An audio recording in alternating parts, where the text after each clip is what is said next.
Today I want to talk with you about Queen of Shadows, a young adult fantasy novel by Sarah J. Maas. Queen of Shadows has been released back in 2015 and it's the fourth book in Throne of Glass series.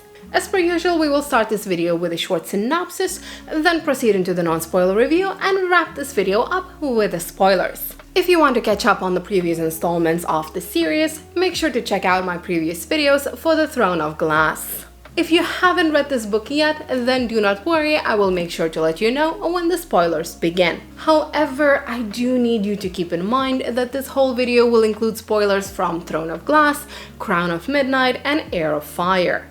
You have been warned. So, as it is quite usual for Sarah J. Maas, Queen of Shadows start almost exactly where the Heir of Fire left off. Aylin has now traveled back to the kingdom of Adarlan with a purpose of stealing Amulet of Orinth from her former teacher. An amulet of immense power that combined with other two word keys would open the word gates. Besides getting her amulet back, Aylin knows that she needs to find a way to bring back the magic, overthrow the king, and find enough supporters to establish herself as Aylin Galanthinus, Queen of Terrasan.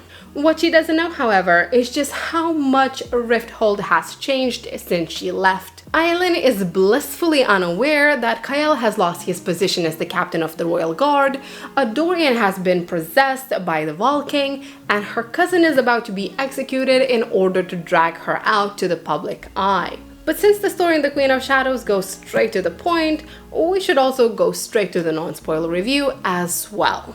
Alright, so Queen of Shadows.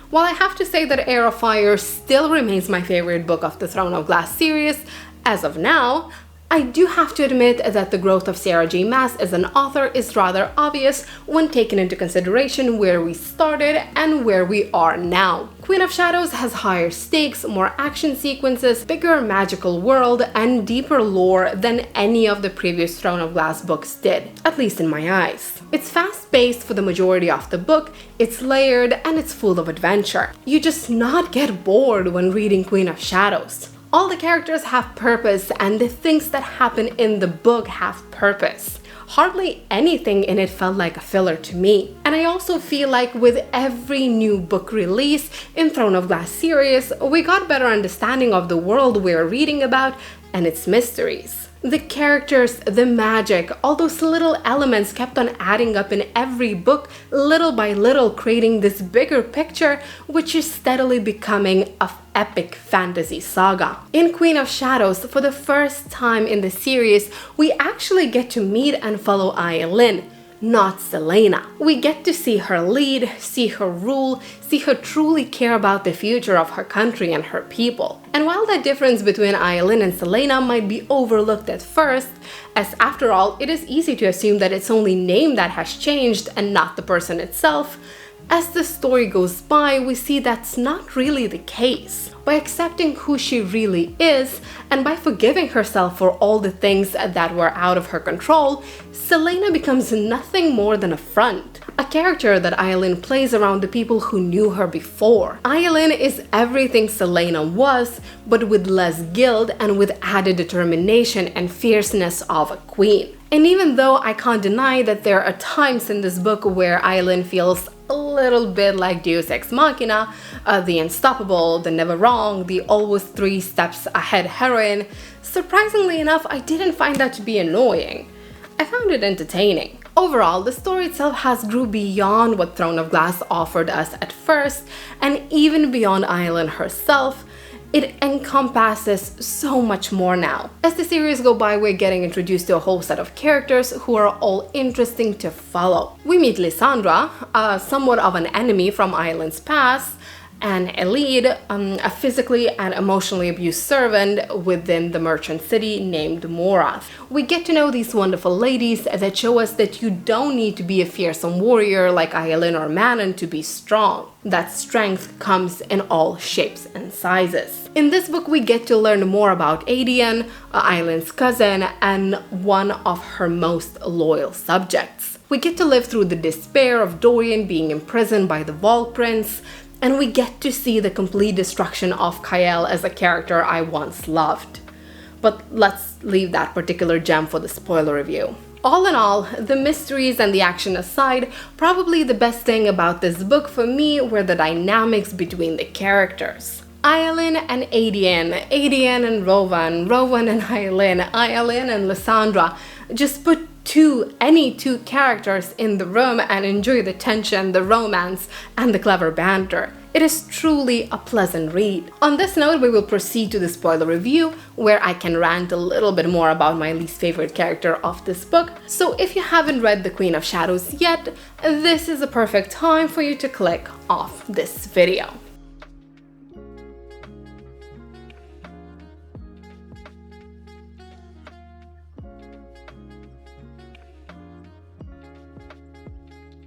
So I hate Chaol now.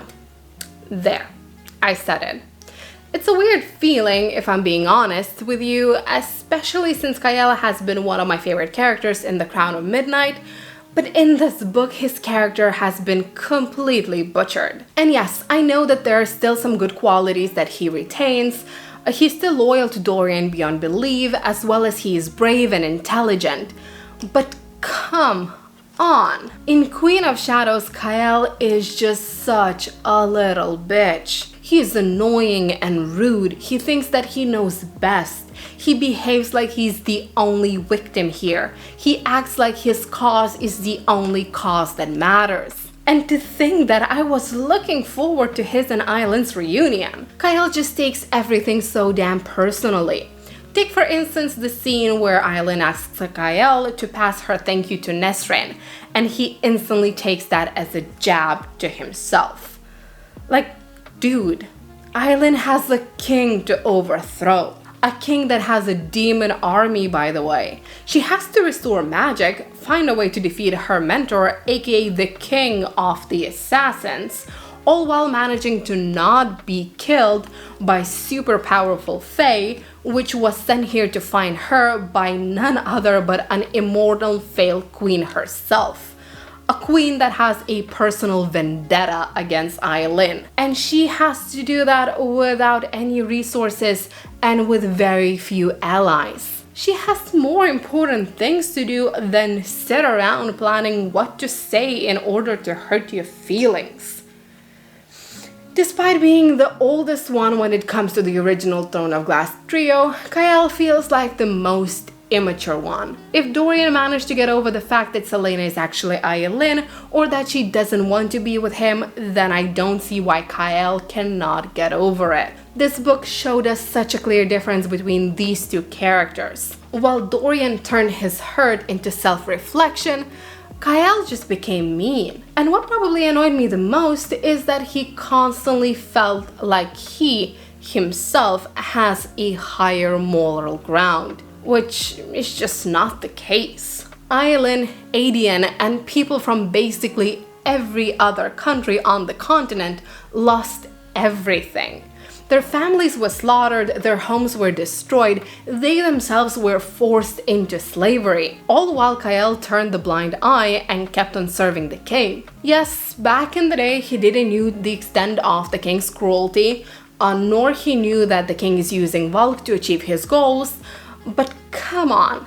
As the captain of the royal guard, Chaol at least knew that the king is sending huge amount of people to the slave camps, which are known for the insanely high mortality rate. And he was okay with that. These people were criminals after all.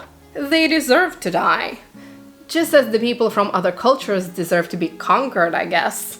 When you stop and think about it, the only thing Chaol lost was his position in court. His home is safe, his family is alive and well, and yet he behaves like his suffering and his kingdom matter more than those of others.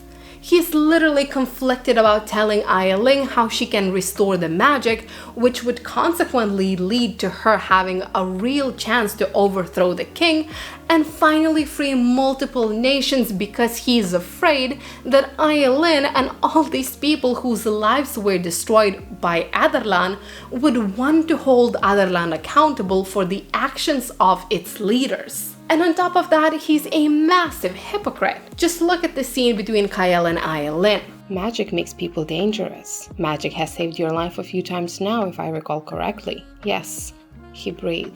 You and Dorian both, and I'm grateful I am. But where are the checks against your kind? Once magic is free, who is to stop the monsters from coming out again? Who is to stop you? I mean, Chaol better than anyone by now should know that nothing is just black or white. As I have mentioned before, he was serving a king, a human without magical powers, or so he thought, who was just as cruel as they get. And on the other hand, he had both Aylin and Dorian to show him that magic can be used for good. It can be used to save people. And yet, in his mind, all magic is dangerous, all magic should be limited and controlled. In his mind, the idea of leaving all magic wielders defenseless is worth it in order to keep the few who abuse magic at bay. And lastly, I just hate the way Chaol behaves towards Aylin in this book. He sees her as uncontrollable child. And yes, Aylin could never really be controlled, and yes, she is very impulsive, but she doesn't do things without a reason. But Chaol is just too stubborn to see it. In addition to that, in his eyes, Aylin is to be blamed for everything. Just for example, when the king burns the shadow market, Chaol didn't blame the king for burning it. No, he blamed Aylin for provoking the king. How does that make any sense? I do hope that as the series go by, Chaol's character will improve, as well as that he will grow out of this life is only black or white attitude and learn to appreciate the people that surround him. I really do. But as of Queen of Shadows, Chaol has been without a doubt demoted to the most annoying character of the book. And speaking about the characters of this book, there are a few people that I really wanted to mention in my spoiler review as well. First of all, I want to mention Manon.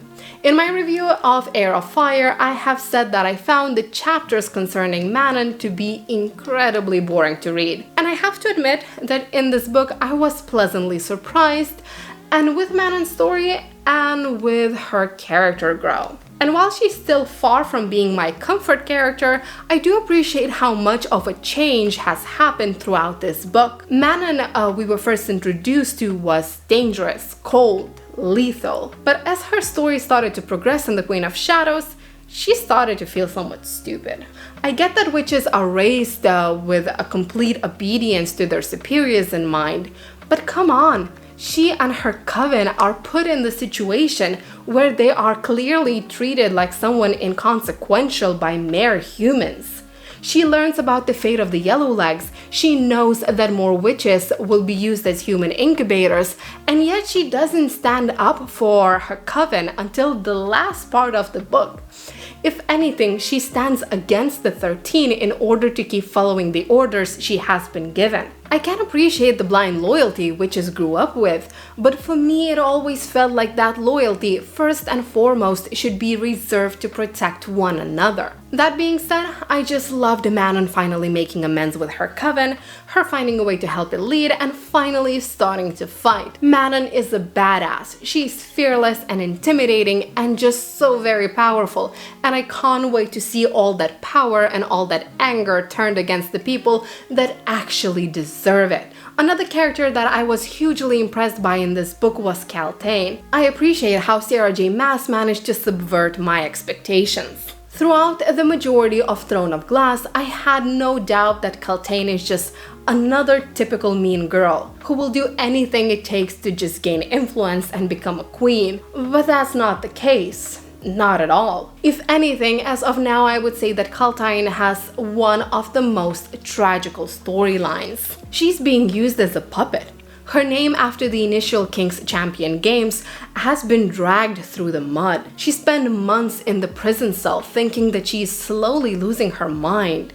She has been gaslighted and abused. She has been sexually assaulted on the regular basis and made to live and serve her assaulter. She is forced to torture and murder others. She is broken and she is pushed into a corner where she thinks that the only way of becoming free for her is to die. On a lighter, more positive note, let's take a minute and talk about Aylin and Rowan. I could not be happier seeing these two together. In my eyes, they are a perfect couple and nobody can convince me otherwise. They're perfect equals. They're both strong, mentally and physically. They're both brave, intelligent, selfless, and devoted to the ones they care about. They just click. And yes, I'm rather annoyed that Sarah J. Maas made me wait for most of the book for these two characters to get together, and yet I still can't really say that they ended up together, not officially at least. But at least now they openly know what they mean to each other, and I guess that's progress. Overall, I very much appreciated that Rowan and Aylin did not just jump into a romantic relationship right away. Partly because that gave us some time for us, readers, to get to know Rowan as an individual, but also partly because if they would have fallen in love instantly, then the blood oath Rowan gave to Aylin would have held less weight. Without any romantic feelings involved, we know that he chose Aylin as his queen. He trusted her as his queen. This is love that is based on respect, trust, and friendship. And that is something I will always root for. Moreover, during the whole book, I could not really understand if the King of Otherland is brave or is he stupid. He's full of himself for sure, but the more we got to know about his plans to bring Volg armies to the world, the more it made me wonder, how does he not know that he's just building this army for the Demon King and not for himself? As when it boils down to it, he's just a human, and Demon King will not follow the orders from a human. Consequently, the revelation that the king has been possessed by Volg himself put all the pieces into its places for me. While I'm not sure if that scene was used to redeem the king Dorian I or not, but it does make the story more clear. Lastly, the moment Erawan was mentioned, I knew that he will become the big baddie of the series and not the king, mainly for the reasons I just mentioned, but I have to admit that I was surprised to learn that Erawan is already freed and has been living in Parrington's body for all this time. This just elevated the stakes of the whole story immensely. And to be honest, I did not expect the biggest baddie to show up in the middle of the series. I really thought Sarah J. Maas will save him for the very last book. Anyhow, that's just my opinion. What about yours?